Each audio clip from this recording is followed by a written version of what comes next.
Comic Book Day will be coming back. Comic books are coming back. So we know, now you guys are like, what are you talking about? What do you mean they're coming back? So Diamond Distribution has officially reported that they are going to resume comic distribution on May 20th of 2020.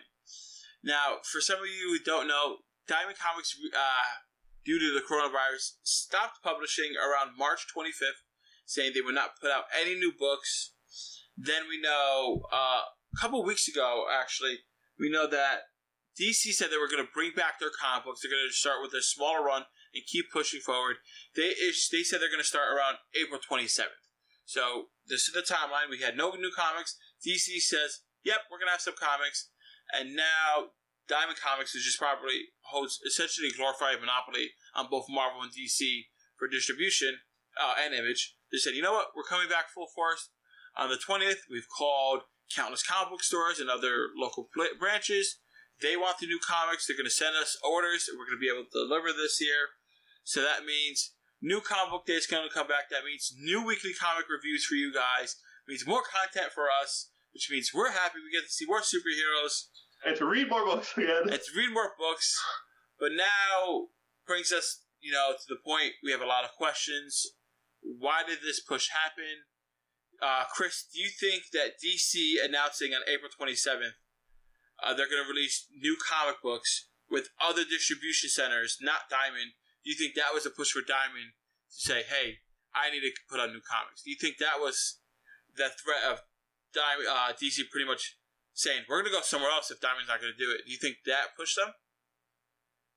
Basically, yes. Okay. I think for Marvel... It's the right answer. Yeah, I think for Marvel as well. Both would be a resounding yes. I think, as much as COVID, and everything that goes along with it, right? As much as businesses and everyone's kind of trying to adjust and adapt quickly to everything changing and saying, okay, can't do this in person, what do we do? Can't do this, can't do this. It's bad for business, obviously, if comic stores can't reopen. Mm-hmm. It is extremely bad. Yeah. You're talking millions of dollars lost for DC and Marvel, just based on the fact that they can't get distribution of their books out. I think DC and Jim Lee and the people there are saying, hey, this ain't about politics, this ain't about this. Yeah, no. This is about, we are taking this loss right now. I also think DC had a tougher time with it. Meaning, we've talked about in the past, DC's entire comic emporium has been a little more under fire than Marvel, right? Yeah, Marvel's been doing much better in sales and reviews, critically. Yeah, sales, reviews, yes and no, but DC, being owned by AT&T is a lot different than just Warner Brothers owning them. AT&T is going to be more about the dotted line. It's more collaborative business.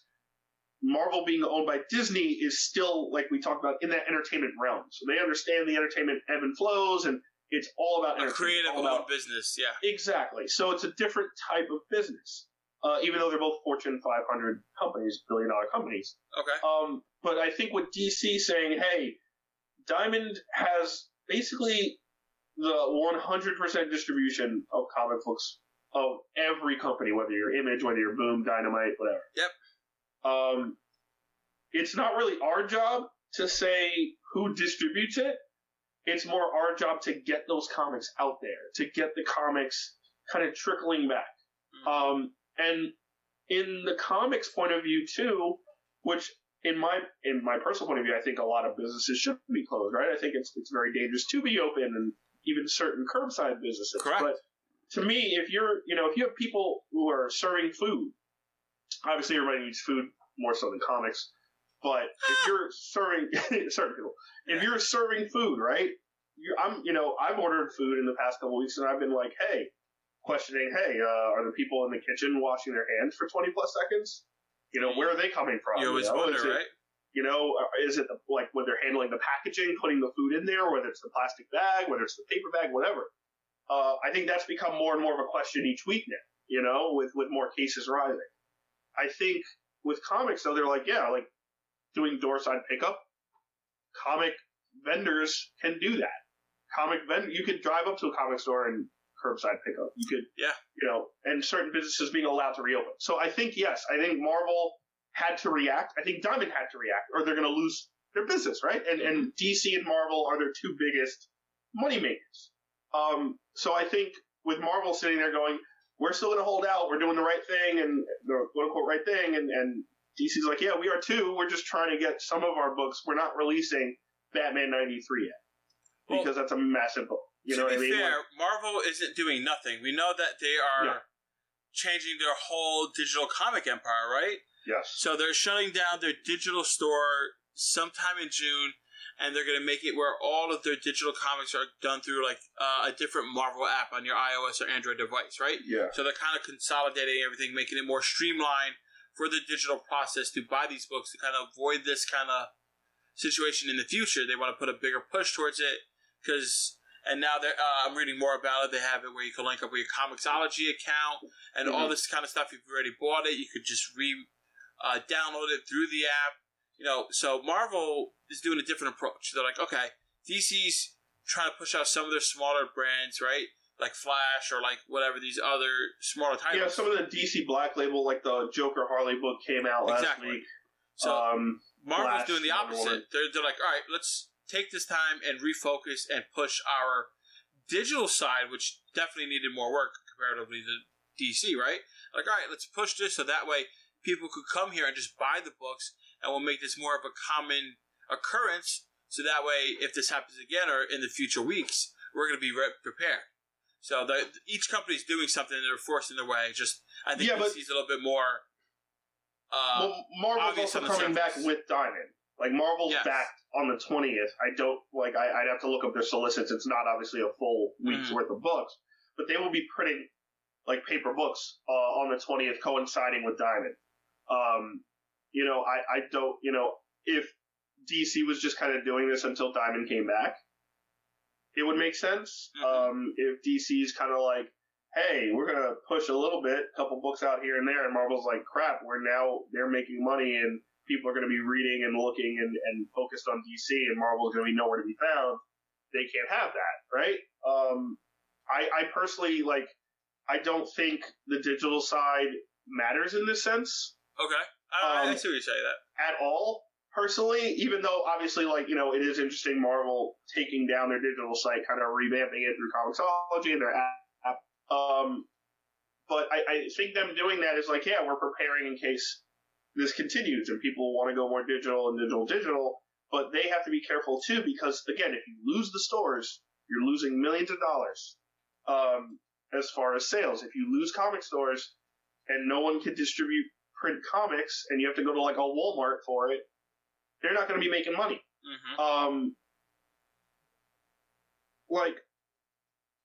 So I don't see in my head going full digital on their side would be the smart thing. I think they're going to have it where you could full digital is an option.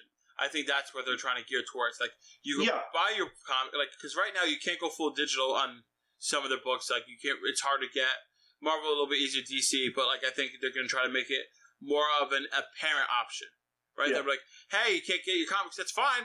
Just order it on our website. On our app. You'll get it right to your phone. Don't even have to worry about them coming in trying to cut out the middleman. I think that's also a problem to me. You know what I mean? Oh, I'm with you. I get that, but and not if you read digital, that's fine. Like I have nothing against people reading digital because if you don't have a comic store near you and you have to order your comics from a third party or whatever the case, but it takes away from obviously the mom and pop comic stores, just like a mom and pop deli and all this other stuff that are selling comics, and also those distributors need it. That's why if you go online, you see Jim Lee's doing like this 60-day challenge where he's drawing this ridiculous 18 by 20 every day. Yep. And it goes on auction for tens of thousands of dollars. And other artists are doing it too, and he's got a bunch of artists, and that's going to this comic store relief fund, which they're raising a ton of money for, because Jim Lee is on the top of the food chain in DC. He knows exactly what needs to happen, right? He knows the comic stores are directly tied to how much money he gets in his pocket and how much money DC gets. They're the foot soldiers of the comic book industry, right? They're the heart and soul of DC, Marvel, Image, of comic books. You go there, you see some weird guy behind the counter who's going to teach you a magical world, and it's awesome. You walk in with a beard like Rob's. Yeah, or bigger.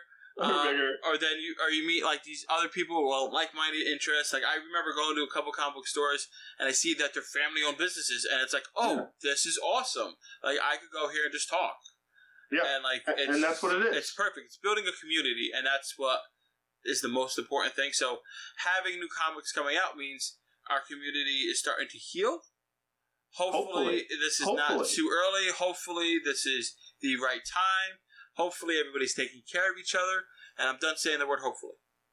Yeah, and I think, it's smart to kind of trickle out, right? Like, you don't want to throw out your Batman 93s where it's like the first full, which we're still waiting for, right? The first full reveal of Punchline. Mm-hmm. You can't throw that out because you're not going to make the money that you would normally make on that issue. Yeah, that sells at least 200,000 copies. You know what I mean? Like, you're not going to, on the variants and all the other stuff that goes along, the second printings, the third printings, all that stuff that normally trickles out is a big question mark. And I think, to me personally, the biggest question mark right now for this entire story, whether it's, Marvel going with Diamond on the 20th to come back and start selling some books, or DC going with other distributors until Diamond comes back, or vice versa, whatever the case. Mm-hmm. That'll work itself out eventually, right? Like, that is kind of like a natural ebb and flow of, hey, we're doing this right now. We have distributors on the East Coast and the West Coast.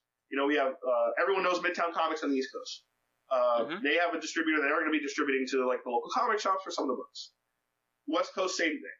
And, but I think the biggest question is all these storylines that are set up. And because schedules are so delayed, and because, some of the nitty-gritty stuff is so wonky, how does that affect not only your market value for the rest of the year, your financial values, and how much money you're going to make the rest of the year, but when are you putting this stuff out?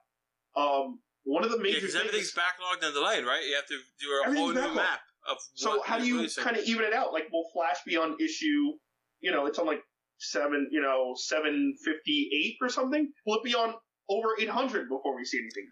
I mean, maybe they'll cut the fat, right? Like, so like if you have key storylines that need to come out, maybe they're like, oh, this was a filler arc, or this was a small arc, or like I could cut pages here. Maybe they're gonna have to do that with a lot of these characters, like cut out stuff that. I don't think so. I don't think the goal is to cut out. I think one, the positive aspect of this, right? I think a lot of the writers and artists are like, I'm getting a ton of work done, right? Like I am ahead of, if not anything, ahead of schedule. This is what like Doomsday Clock needed, right?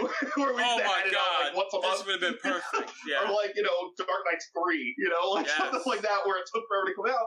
But like we know, obviously, Dark Knight's Metal is now delayed till June. Heavy metal. Sorry, Heavy Metal. Right. Oh no, sorry, Death Metal. Oh, you're right. I was wrong. I corrected you incorrectly. No Heavy Metal. No Death Metal. No Mega Death Metal. Mega Death Metal. Screech Metal. Well, regardless, Death Metal will be in June now. Yes.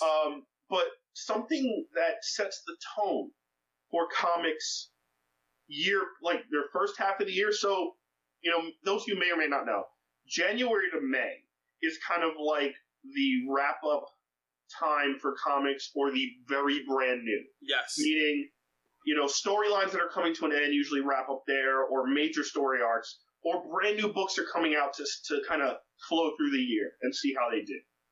Like this year we saw Wolverine come back. We saw Green Lantern kind of end and begin again. We saw a bunch of stuff, a couple of 700 issues, 1,000 issues, Detective, all that stuff. And then you get May, and it's Free Comic Book Day. Now, everyone loves Free Comic Book Day because, hey, your favorite artist might be at a comic store. You can go and get a free sketch or something signed, or, hey, it's free comics. Why not?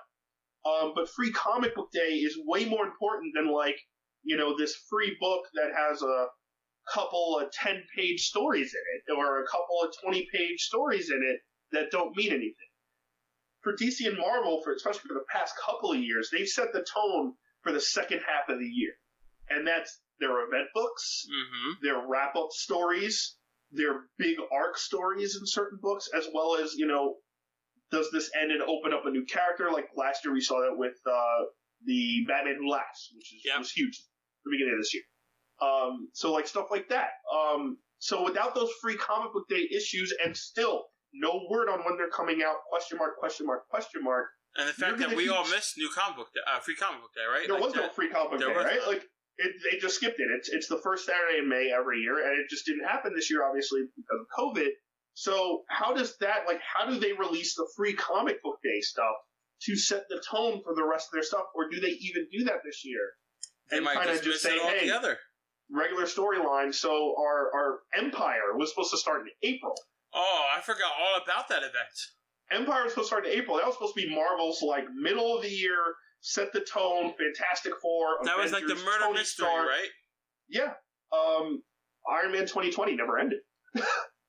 You know, and all we know is not only when it comes out it will end, but Dan Slott's going to be off the book when it ends. Yeah, and still. So that might have affected like the actual writer of the book. So there's a lot of questions of what goes on in and out. We don't even know what's going on with Three Jokers. I think it was originally supposed to be for July. Now it's back to being a question mark. But, you know, certain things. We know Death Metal's coming out in June. That's really good. But, again, Batman's arc. Is Batman, like, you know, is Tinian's arc right now with Punchline and Joker War essential for, you know, Dark Knight's Metal? Death Metal, whatever. Empire, what do we know? We don't know when it's coming out. It was supposed to come out earlier. Does that push back a whole line of storytelling? Well, Chris, I have some good news for people watching this. When we know, we will tell them. And we will make sure you're up to date on this crazy timeline that we don't know. You are the worst. You are the guy who, like, there's a business crisis, and it's like, what do we do? And you're like, it is what it is. Like, it is just the absolute worst. Unfortunately, I mean, like, it's moving in the right direction. We're getting new comics out. Yeah. We don't know what's happening because I don't think they know what's happening, but we're going to tell you guys when we do. So, this whole timey-wimey timeline of comics, you know, and when it's going to happen and when we're going to happen, we just have to take it one step at a time. Yeah. Like, the thing to focus on right now. Heavy Metal is still coming out in June. Death Metal. I keep doing it. Coming out in June. We know we're going to start seeing a more trickling of comics in. Hopefully, this curve of COVID comes down, crashing down, and we're done with it in like another day or two, and we get everything open again. It's sticking around for a bit. I mean, to me, 2020 is going to be the year of survival, and then hopefully next year kind of evens out at this point. I really, and obviously the reason I mentioned Free Comic Day is because that's not just a tone setter for DC or Marvel, it's everybody. Yes. Right? Like, yeah, obviously we don't know what's going to go on with Empire and other events in the comic world, but, you know, like Donny Cates' Venom and Thor was starting to kind of tie in with, they were like with coming Null close. And he's been on, like, Instagram and Twitter, like, I have written so much stuff. Like, he's like, I am, like, so ahead of everything. I think he did, like, 2 books in one day at one point. He was killing it. And, you know, artists have no excuse right now. No excuse for delays. I don't want to hear anything about Capullo. I don't want to hear anything about Metal being delayed as long as Capullo was like, I was playing guitar and lifting weights this whole time. He's like, I was lifting. I forgot what a pencil was. I'm sorry. He's like snapping them. Yeah. But like, I don't want to hear any excuses. Gary Frank, nothing. I don't want to hear anybody make excuses for delays about books. But I think we, like, you know, those companies, Marvel, DC, I'm sure they're already talking to each other like, shit, like, what are you guys doing? What are you guys doing? Like, this is something. Yeah, I don't know what you're doing. What are you doing? It's not based on me versus you. This is how do we survive this together. So they're going to have to figure out a free comic book day alternative to set the tone for the rest of those books. And obviously, hopefully, the curve doesn't go back up where it, you know, hey, some books are out and now nothing again, and we have to redo a trickle effect and redo this, and it would hurt more stores, more families, more people. Yeah, but as Rob said, it is obviously a wait and see moment, and yes, even though he is it is what it is guy, which is terrible. It is what it is. It is what it is. And we want to know what you think what it is. Let us know down below if new comics coming back are a good thing, if they're a bad thing. Are you excited for new comics? Do you think we're going to get events sooner or later? What do you think the timelines are going to be? We want to hear all of your theories and more down below. Let me know. Comment right now if you enjoyed this. Tell us! If you enjoyed all of our conversations, because this is the end of the episode, guys. This is the end of 177 times that I've met with this man, and we've talked about comics, movies, and TV shows. But yet, only the first time I've done Nick Cage voice on this show, which is very surprising. I think that's false. You definitely have do it a lot. Thank you all for tuning in and listening. If you aren't already doing so, please make sure to follow us on our social media pages, Jersey Comic Crew, Cruise with a K. Okay. Keep the conversation going. Send us messages about what you want us to talk about. We love to hear from you guys. As always, I'm Rob Moran. And I'm Chris Heller. And we'll see you next time. JerseyComicCrew.podbean.com